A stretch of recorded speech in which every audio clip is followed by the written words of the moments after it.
Hello दोस्तों, कैसे हैं आप सभी। उम्मीद करता हूँ आप सब बहुत अच्छे होंगे, अपने प्रिपरेशन बहुत अच्छे से कर रहे होंगे। अगर दोस्तों आप हमारे चैनल में नए हैं और आपको हमारे से शॉर्ट वीडियो शॉर्ट अपडेट पसंद आ रहे हैं तो काइंडली हमारे चैनल को सब्सक्राइब कर दें, क्योंकि फ्यूचर में भी हम आपके लिए से शॉर्ट वीडियो शॉर्ट अपडेट बनाते रहेंगे।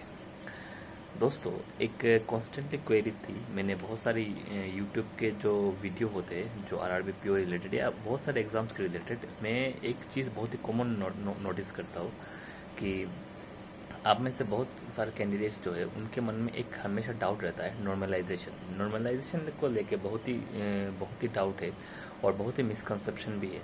ठीक है, ये कैसे काम करता है, ये कैसे होता है, ये स्टेप बाय स्टेप क्या प्रोसेस है कि हर किसी को मिलता है। तो कोई देखिए जिनका शिफ्ट इजी आता है वो एग्ज़ाम देने के बाद थोड़ा डर जाते हैं कि बोलते हैं कि सर मैं तो डाउट में हूँ, मेरा शिफ्ट इजी था, मेरा अटैम्प्ट फलाना 67 65 था, तो नॉर्मलाइजेशन के कारण क्या सर मेरा शिफ्ट का जो मार्क्स है, जो मेरा मार्क्स इंडिविजुअल मार्क्स है वो क्या ड्रॉप होगा। सपोज मैं और एक चीज़ आपको बताता हूँ, किसी का शिफ्ट हार्ड है, वो 40 अटैम्प्ट करके आया और आने के बाद वो थोड़ा कन्फ्यूजन में है कि सर देखिए मेरा अटैम्प्ट सिर्फ 40 है, नॉर्मलाइजेशन में मेरा मार्क्स कितना इंक्रीज होगा। तो देखिए ऐसा डाउट रहता है कि नॉर्मलाइजेशन आखिर काम करता कैसे है, कैसे नॉर्मलाइजेशन से आपके मार्क्स इंक्रीज होते हैं, कैसे आपके मार्क्स डिक्रीज होते हैं। इन सब चीज़ों के रिलेटेड आज ये वीडियो है और इन सारे विषयों पर हम बात करेंगे। पहले नॉर्मलाइजेशन होता क्या है ये आप सभी को समझना होगा। देखिए दोस्तों, जैसे IBPS RRB PO का एग्ज़ाम है, ये टोटल 8 शिफ्ट में एग्ज़ाम्स हुआ। ठीक है, तो 8 शिफ्ट के एग्ज़ाम्स होने के बाद सारे लोगों का जो मैंने कमेंट्स देखा और मैंने भी जो पर्सनल एक्सपीरियंस से मैं बोल रहा हूँ कि सेकंड और थर्ड शिफ्ट कंपेरेटिवली 8 शिफ्ट में से थोड़ा टफ था, थोड़ा डिफिकल्ट था। ठीक है, कुछ कुछ शिफ्ट जैसे कि लोग बोल रहे थे कि मुझे नहीं पता, जो स्टूडेंट्स का कमेंट आ रहे थे या कोई टीचर बता रहा था, तो उन्होंने ये बताया था कि जो 3 अगस्त का फोर्थ शिफ्ट है वहाँ पे अटेम्प्ट जो वहाँ पे जो पेपर था वो इजी था और स्टूडेंट्स के बहुत सारे अटेम्प्ट्स इंक्रीज हुए। मैं और एक एग्जांपल से आपको बताता हूँ। जैसे 3 अगस्त में आपका सेकेंड और थर्ड शिफ्ट में क्वांट बहुत ही डिफिकल्ट था। ठीक है, और स्पीड मैथ्स के सवाल बहुत ही कम थे।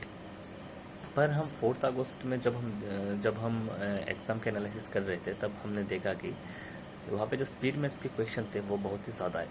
तो देखिए इन सबको बैलेंस कैसे किया जाता है। ऐसा तो नहीं होता कि आपके शिफ्ट में इजी आया, मेरे शिफ्ट में हार्ड आया तो मुझे आपके समान बराबर मार्क्स मिलेगा, ऐसा तो नहीं है। तो सबको तो एक लेवल में लाना पड़ेगा ना। उस लेवल को लाने का जो प्रोसेस है उसे ही हम क्या बोलते हैं, उसे हम बोलते हैं नॉर्मलाइजेशन। ठीक है, जैसे आपकी शिफ्ट इजी है, मेरी शिफ्ट हार्ड है, तो हम दोनों की शिफ्ट को एक नॉर्मलाइजेशन के प्रोसेस से एक बैलेंस वे में लिया जाएगा और उस बैलेंस वे के जो प्रोसेस जो फॉर्मूला यूज़ होता है उसी फॉर्मूले को हम बोलते हैं नॉर्मलाइजेशन। ठीक है, दूसरी बात क्या नॉर्मलाइजेशन एक्यूरेसी पे डिपेंड करता है। IBPS का जो फॉर्मूला है जो आप गूगल करके देख सकते हो, इसमें एक्यूरेसी के साथ कोई लेन देन नहीं है। ठीक है, आपका एक्यूरेसी अगर जितना भी हो ये आपके ऊपर है, पर नॉर्मलाइजेशन का एक्यूरेसी से कोई लेन देन नहीं है। ये बहुत ही लोगों का मिसकंसेप्शन है और लोग बोलते हैं मेरा 100% एक्यूरेसी था तो मेरा मार्क्स 4 बढ़ गया, तो कोई बोलता है मेरा एक्यूरेसी 90% था तो मेरा मार्क्स 2 बढ़ा। ऐसा नहीं है दोस्तों, मैं आप क्यों बता रहा हूँ ये मैं थोड़ा समझा के देता हूँ आपको। ठीक है, जैसे मेरा एक्यूरेसी मैंने 50 अटैम्प्ट किया। ठीक है, मेरा एक्यूरेसी 90% है। ठीक है, तो मुझे कितना मिला मार्क्स 45। हाँ, दूसरा और बंदा है उसने 48 अटैम्प्ट किया विथ 100% एक्यूरेसी। ठीक है, तो उसका कितना मार्क्स हुआ 48। हाँ, तो दोनों हम सेम शिफ्ट में है, वो 90% 50 अटैम्प्ट किया, 45 उसका 90% एक्यूरेसी में 45 बना, तो उसके हिसाब से उसको नॉर्मलाइज्ड मार्क मिलेगा, 2 मिले या 3 मिले।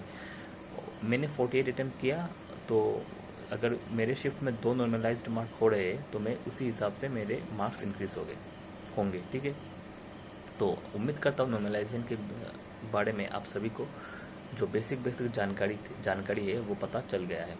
अब हम बात करते हैं आरआरबी पीओ की किस शिफ्ट में नॉर्मलाइजेशन कितना होगा और किस किस शिफ्ट में नॉर्मलाइजेशन का फ़ायदा होगा। ठीक है, तो नॉर्मलाइजेशन देखिए दोस्तों, जो आपका होगा पहले तो सेकंड और थर्ड शिफ्ट में नॉर्मलाइजेशन होगा, बहुत ज़्यादा नॉर्मलाइजेशन होगा।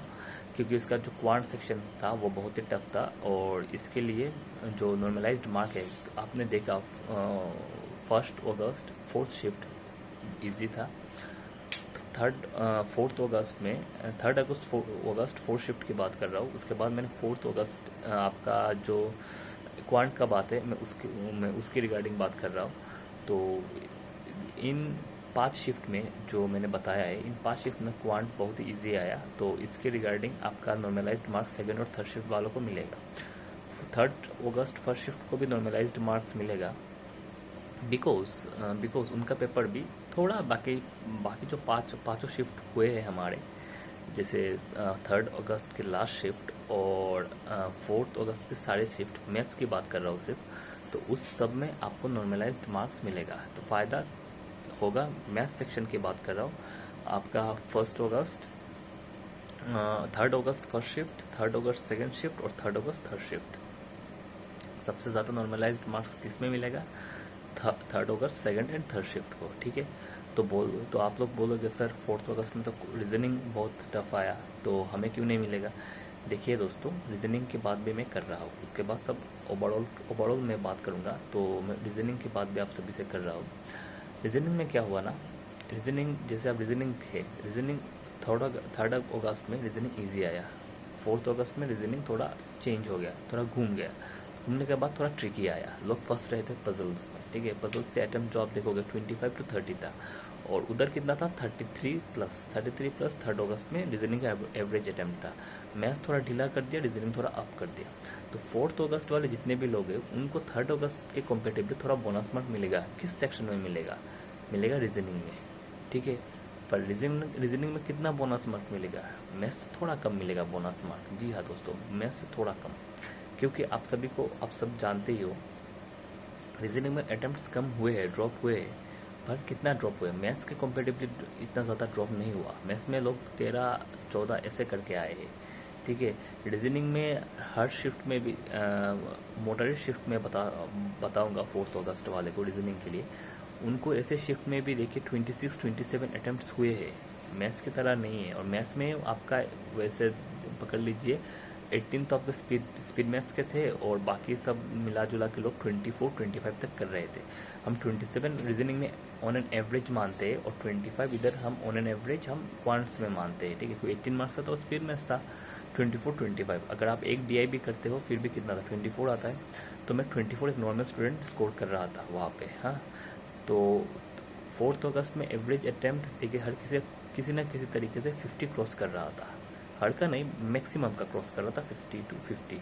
और इधर अगर आप देखोगे सेकंड और थर्ड शिफ्ट वालों 3rd अगस्त में उनका अटैम्प्ट 50 से बहुत नीचे था, मेजोरिटी का 50 से नीचे था, 51, 52, 50, उसके बाद 49, 48, 44, 40 ऐसे करके बहुत था। रीजनिंग में अटैम्प्ट हो रहे थे, पर मैथ में 14, 15 ऐसे ही अटैम्प्ट्स की बात आप कमेंट सेक्शन है, आप अलग अलग वीडियो के कमेंट सेक्शन में जाके आप देख सकते हो। तो मेरा जो पर्सनल प्रेडिक्शन है दोस्तों, नॉर्मलाइजेशन का सबसे ज़्यादा फ़ायदा सेकेंड और थर्ड शिफ्ट वालों को होगा। अगर उनका अटेम्प्ट थोड़ा कम भी है फिर भी उनको थोड़ा चांसेस है उनका। मार्क्स देखिए थोड़ा ऊपर नीचे हो सकता है। 3rd अगस्त 4th शिफ्ट वालों को 3rd अगस्त 4th शिफ्ट वालों को थोड़ा ऊपर नीचे हो सकता है, पर मुझे जो लगता है जो सबसे ज़्यादा फ़ायदा होगा सेकेंड और थर्ड शिफ्ट वालों को, और रीजनिंग में फ़ायदा होगा आपका रीजनिंग में फ़ायदा होगा आपका जो 4th अगस्त सारे शिफ्ट है उनको थोड़ा रीजनिंग में फ़ायदा होगा। तो आज के लिए इस वीडियो में इतना ही। धन्यवाद दोस्तों।